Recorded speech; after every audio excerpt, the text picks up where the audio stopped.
Kamala Harris, without DREAM Act thousands of teachers could be deported. So much for the jobs Americans don't want. According to this tweet from Kamala Harris, if DACA is not passed, America could lose thousands of teachers. Americans don't want to teach. Outside of teaching inner city kids, I'd teach. But I want the suburbs, where parents care about their children's educations. And frankly, I wouldn't want to have to hoop some little hooligan's butt, if he lipped off.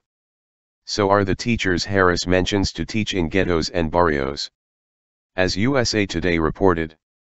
Growing up in Metro Atlanta, Yehami Adriana Cambron Alvarez could see Cross Keys High School from her bedroom window.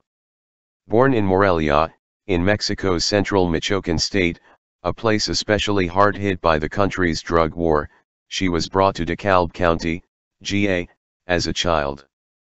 Cambron grew up as an undocumented immigrant, one of an estimated 11.3 million.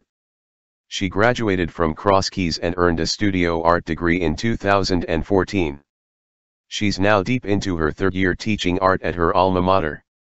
"This has kind of been my dream, to come back and teach here," Cambron said on Tuesday as she prepped for classes. "This is a community that I grew up in. This is where I call home." Her well-laid plans could soon collapse. Last month, the Trump administration began winding down Deferred Action for Childhood Arrivals, DACA, the 2012 Obama administration program designed to protect undocumented immigrants brought here as children. If lawmakers can't fix DACA, Cambron and thousands of teachers like her could face deportation when their work permits expire. In her case, that happens in February 2018. As usual, the left regale us with stories of the good dreamers. But they won't tell you about those whose dreams are killed by dreamers. Breitbart reported on crime by potential DACA illegals. As Attorney General Jeff Sessions announced the end of the Obama-created Deferred Action for Childhood Arrivals, DACA, from which more than 800,000 unvetted young illegal aliens have been given protected status and work permits, the number of them who are convicted criminals, gang members, or suspects in crimes remains staggering. The unconstitutional DACA makes a distinction between good DACA citizens and bad ones. LifeZit makes the distinction based on crimes committed. But a person could have several misdemeanors that don't fall under one of these categories and still be approved for DACA, they write, if the misdemeanors arose out of the same set of facts on the same date. u.s.a.'s U.S. Citizenship and Immigration Services may look upon that misconduct as one misdemeanor rather than multiple misdemeanors. How many of the young adults now in the DACA program have been convicted of battery either before being granted DACA status, or after? We don't know. How many in DACA were convicted of 3 or more misdemeanors but were still granted what amounts to almost legal status? We don't know.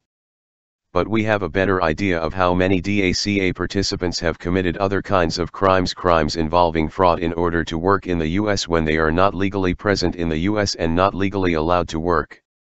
Most DACA recipients have committed multiple felonies in order to get jobs, wrote Ronald Mortensen of the Center for Immigration Studies in a March 2017 report, listing the crimes: Social Security fraud, forgery, perjury on I-9 forms, falsification of green cards and driver's licenses, identity theft, etc.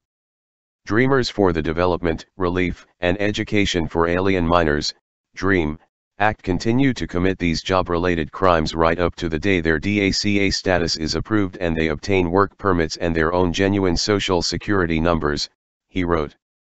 What's even more shocking is to see that the federal government has not only turned a blind eye to these crimes, and not reported them to law enforcement, but has specifically instructed DACA recipients to withhold information on DACA application forms that would implicate them.